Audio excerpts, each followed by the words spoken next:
أعوذ بالله من الشيطان الرجيم. بسم الله الرحمن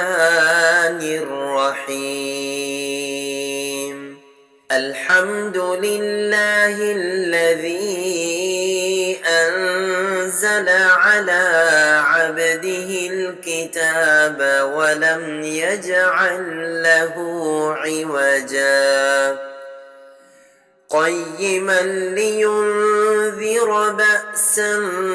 شديدا من لدنه ويبشر المؤمنين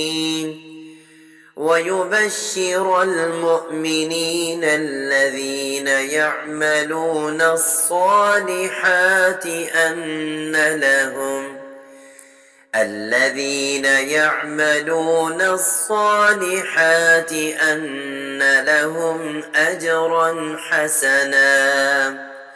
ماكثين فيه أبدا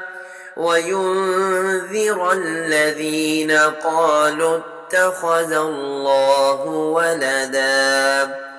ما لهم به من علم ولا لآبائهم كبرت كلمة تخرج من أفواههم إن يقولون إلا كذبا فلعلك باخع نفسك على آثارهم إن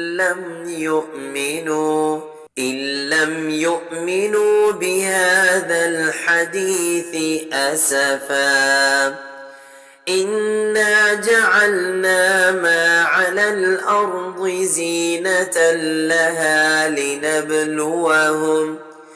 لنبلوهم أيهم أحسن عملا وإنا لجاعلون ما عليها صعيدا جرزا أم حسبت أن أصحاب الكهف